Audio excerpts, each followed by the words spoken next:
Hello, good morning, and welcome to another episode of Psyched. I'm your host, Sule A. Joseph, a counseling psychologist by profession. I know I always tell you all I have an interesting program designed for you all today, but today is an especially interesting one because we're going to have a conversation that dominated the airways and the conversations of persons throughout the length and breadth of Trinidad and Tobago. But before we get into that topic today, my favorite segment, Psyched to Know. Psyched to Know, brought to you by Sule Joseph and Associates.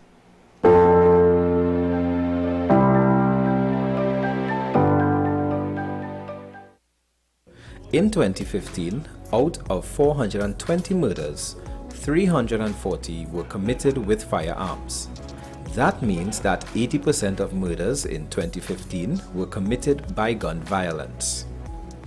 With an average of 500 murders per year for the last 6 years, approximately 400 of those murders are caused by firearms. We must also consider the number of non-lethal shootings, which can be as much as 240 to 350 per year, giving us as much as 750 incidents of gun violence in TNT per year.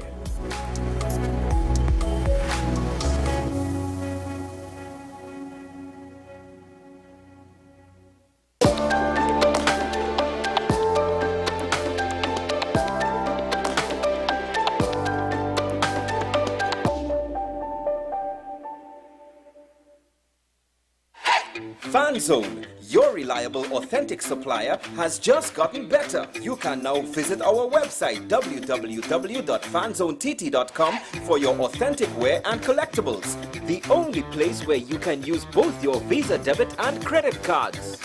Visit our website fanzonett.com to make your purchase today.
Here with Andrew Lewis, sailor.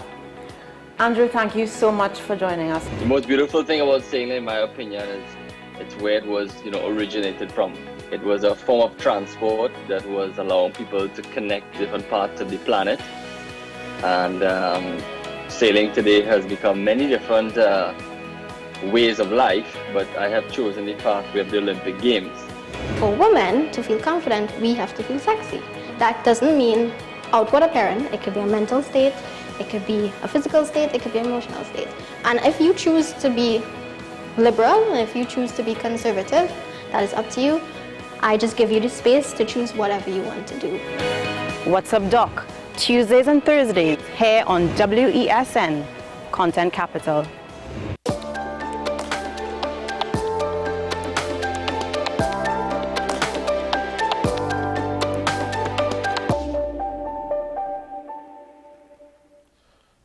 Welcome back. Have you at home or somebody you know borne witness, seen videos, been affected by gun violence in the sweet isle we call Trinidad and Tobago? I'm sure you have. If you haven't personally known someone, you've at least witnessed a video of a shooting. This, of course, impacts us, and it impacts us psychologically. It can be very traumatic for us to experience such a thing. And of course, on this program, we've discussed trauma previously, and we've described trauma as either too much of something too soon, or too little of something over a long period. And your mind and your body can't handle that. And so you fall into this state of trauma, what we often call traumatized.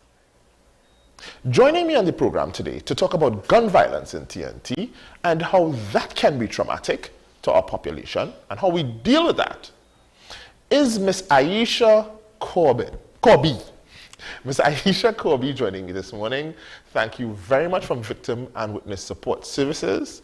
Thank you for joining me this morning, Ms. Corby. Thank you very much, Suli, and thank you very much for having me. Good morning to you and to all of your viewers joining us this morning. So here representing the Trans-Tobago Police Service Victim and Witness Support Unit. Okay. I'm delighted to share on the services that we have available. Yes? All right. Well, one, thanks for coming. Certainly. And who knew that we'd have a police representative sitting so nicely across from a Rasta man? I know there's usually the idea or the misnomer that, police and Rastas don't get along. Misnomer. Certainly misnomer. So thanks for being here. Thanks for coming for us to start to have this conversation. Indeed. So I'll jump in right into it. One time. We like to say in Trinidad, all your police too wicked. All you're too wicked. Right? Anytime there's a shooting or you'll come to arrest or whatever, you're too wicked. What else does the police offer besides these attacking of innocent citizens and these good boys, these good boys you all like to harass and arrest and shoot behind? What else does the police service offer?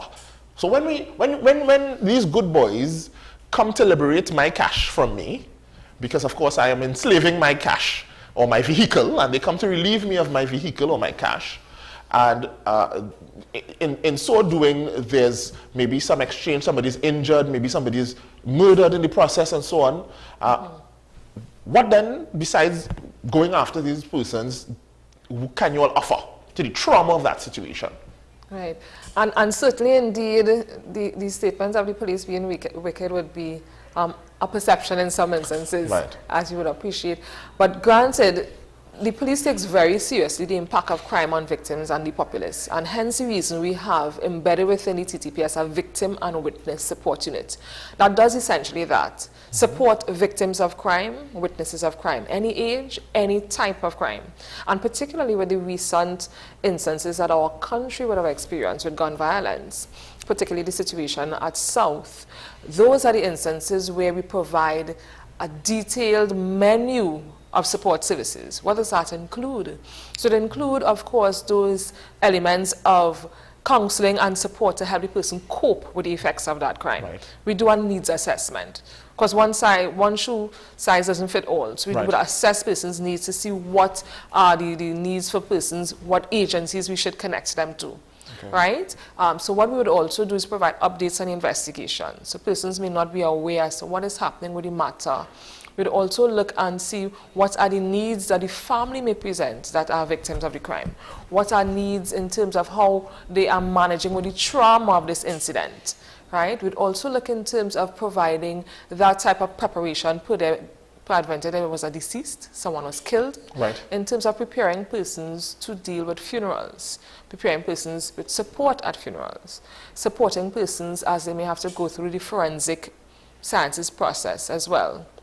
We also provide that support in terms of persons with different layers of the investigation, be it identification, parade they may have to participate in. All these different activities can be very triggering, traumatizing to persons, and they may lose interest, or they may not have the inner strength or the emotional capacity to deal with it. And this is where the Victim and Witness Support Unit comes in. So let me take a little page out of your book, because you mentioned it. Now there was a cash liberation in Laramine by a very popular business. So there's a very popular business in Laramine South. Right. And 6, I believe, young men hatched a plan to liberate the cash from its captives. Okay.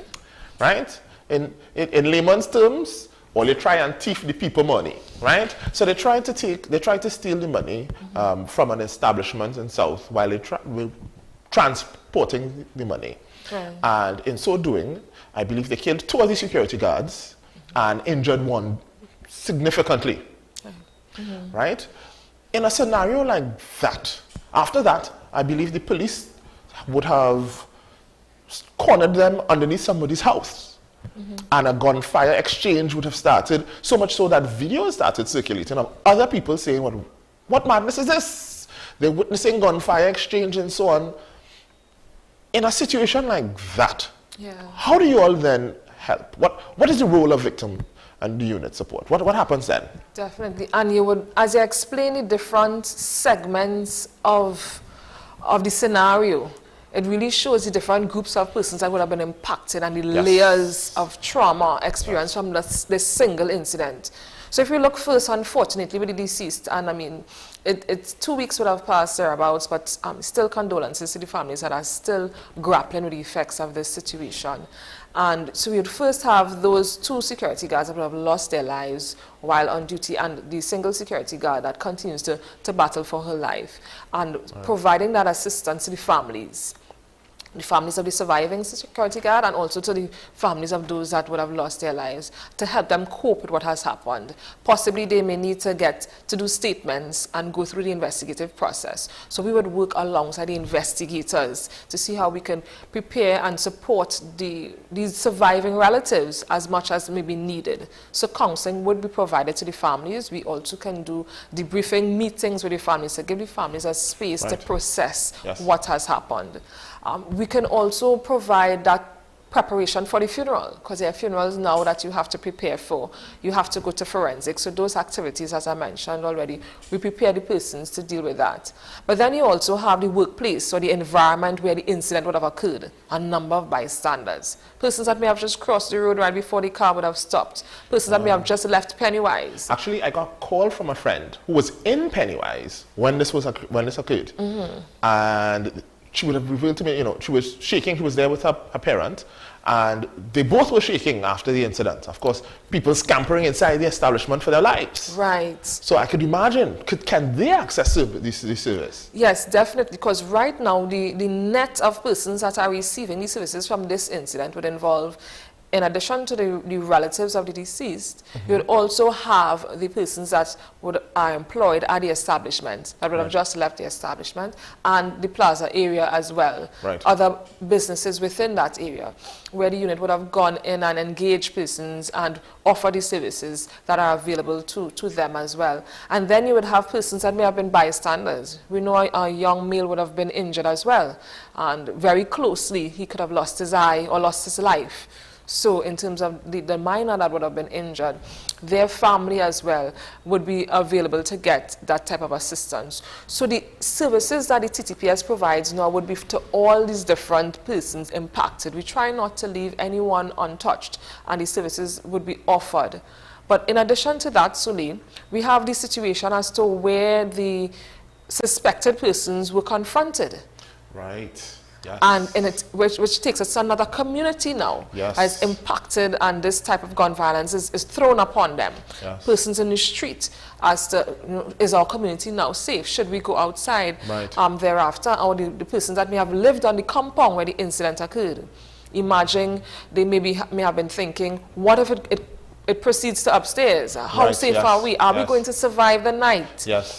And these are some very real thoughts that would have been processing at that point, and these services would also be extended to those. So the unit acknowledges that we have these different layers of persons impacted by crime, and therefore we try to reach out. And sometimes if persons may hear of us or hear of our contact numbers and may not have gotten referred, they can also reach out and contact us and say, listen, I'm having some difficulty coping with this, and if I can have someone to help me deal with it. Well, how does a person then identify? So for example, the homeowner, I would have watched a program where she would have identified that she had difficulty sleeping. Well, the entire family had difficulty sleeping the night thereafter, of course. And they were, of course, having some problems, any loud noises and so on. Now you're hyper stimulated and so on, and every loud noise you're jumpy. It's difficult. All of that are signs of something traumatic, right? Of a traumatic incident occurring. So maybe you are able to identify you've been traumatized. How do you then get referred to the unit? Right. So initially it would be the process is usually where the police officers would refer persons that they would have encountered during an incident to the victim and witness support unit. That's one method. The persons affected by the incident can also self-refer. They can contact us via phone or they can email us as well to get access to the services. And then what we do within the unit, we have scanning. So we do proactive scanning where daily we scan the media for certain incidents, and then we would then contact the relevant sections of police stations that would be affected by this incident to get the information for the members of the public. So we sort of reach out to them, or we may see it in the media, in a newspaper article, etc. So that's how they can access it. And sometimes persons maybe have the view, and I think Sule, you may know as well, that they're doing fine. I'm okay. Yes. I'm just having a little problem sleeping. Yes. So we're able now to let persons hone into some of the cues within their body that may tell them that I'm not too okay. Well. Yeah. Because what we want to try and avoid is persons seeking to cope maladaptively. Because either way, as you know, after trauma... Before you go too far, Yeah. When you use the word maladaptive, so for the layman at home, those of you at home who are watching us and you just hear the word maladaptive, what is that? When you say maladaptive, right, what do you mean? This is the psychologist in me peeking out. So the unhealthy coping. Right. So this is where persons may use some negative or adverse methods of coping with a crisis. Right. It can be substance use, Right. it can be self-harming, Right. it can be other dangerous or risky behaviors, Right. but it seeks to appease the inner pain, emotional pain that they're experiencing. So it seeks to provide that sort of balance, right, for them. And what we know is that either way, the human body goes into that response to cope. They either cope healthy or unhealthy. So that's why we want to try and intercept soon after to let them know, listen, be mindful of these type of cues. Look out for these things. And if you do experience this, you can pursue X, Y, and Z activities. Be it you would experience sleep disturbance. You would experience problems having a meal thereafter. There may be hyperarousal in terms of emotional, a lot of aggression may come in, or you may get very silent or feel to be isolated. Things like that may occur. There may be crisis or turmoil or arguments in the home because each person is processing this incident differently. Yes. Right? And those are some of the emotional things we've seen persons need to get some help to deal with. Sometimes I don't want to leave that out, but sometimes there's also a tendency to blame yourself. Right. So, for example, you know how long I should have put up that gate, and I needed to put a gate in my yard, and I didn't put up the gate, and so now you're blaming yourself for other people coming and invading your space and doing something that can be traumatizing to you.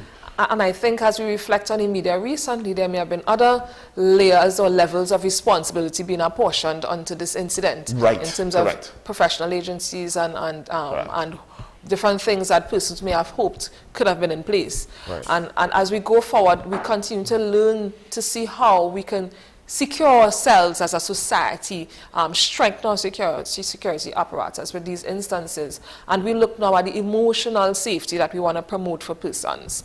So with this type of incident, as we spoke to those forms of where persons cope unhealthily, you're also affected in terms of physically, can I stay here? Should I continue in this place of employment? Should I go somewhere else to work? Yeah. You know, should I live somewhere else? Yeah. And these are some of the situations that persons are confronted with, the decisions as they cope. And that's why sometimes it's helpful to even have conversations, whether it's with a friend or a relative or a professional, to get that feedback as you navigate life within the next 48 hours, 72 hours following the event, and to track and say, listen, Sule, I'm not too sure you're doing okay, you know, you sound that you may think you are. I can follow up. Yeah, so we do that follow-up with them, and yes, that's where they come to us. But sometimes persons may not come to us, but we then would advise those that are supporting them. Persons may have family members also that are supporting them, or the person may not be willing to come. So relatives sometimes may come, and we provide some techniques to help them cope. And that's what we do on the individual level. We also do a number of community interventions and workshops to sensitize persons on these. Sensitization would be a big part of it, so if people know the information. So they know about the impact of crime and what to look out for and where to get help and how important it is to get help. We do a number of workshops. We've been to that community where the incident ended, right. To reach out, and we continue to do work with persons living in the area, because we understand in the days ahead it would be difficult. But you imagine also, Sule, there have been a number of instances, unfortunately, that have been happening since this incident. Oh, yes. Right, where the Victim and Witness Support Unit, the staff, continue to reach out to persons impacted Well, that's what I'm going to ask. Are you all not spread thin? I mean, the amount of every day is another shooting, is another incident, and that means people around or surrounding that can be impacted and traumatized and so on.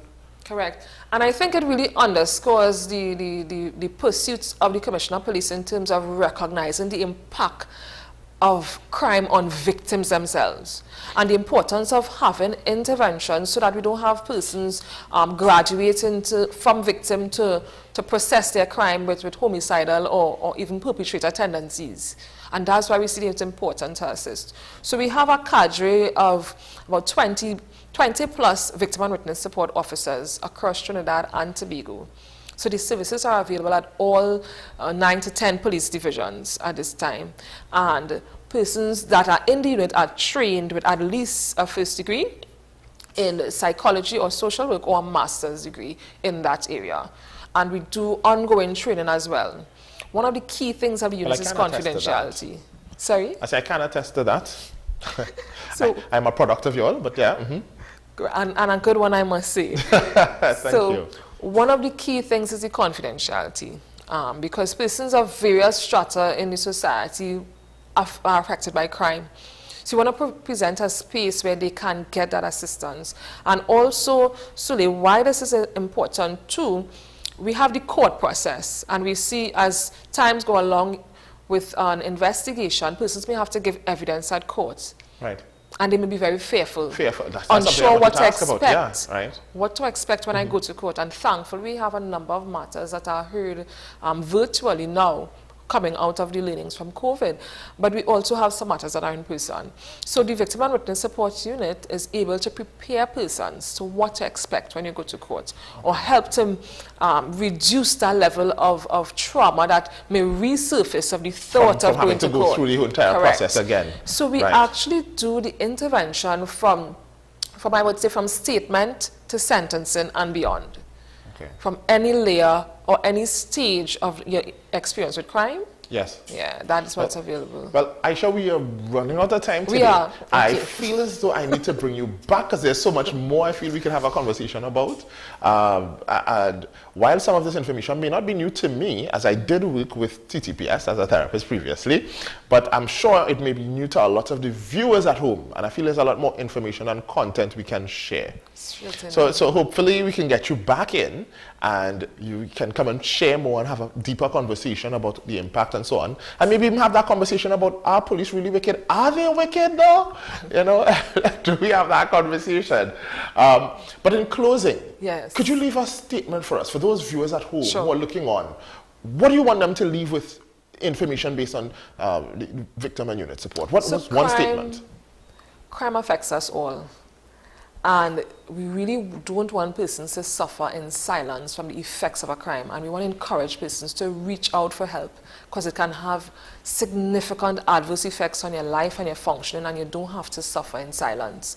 So to reach out to the Victim and Witness Support Unit, contact us at 612-2577, or you can reach us at our email vwsu@ttps.gov.tt, or contact any police station and ask about getting in contact with a Victim and Witness Support Officer. It's free, it's confidential, it's professional.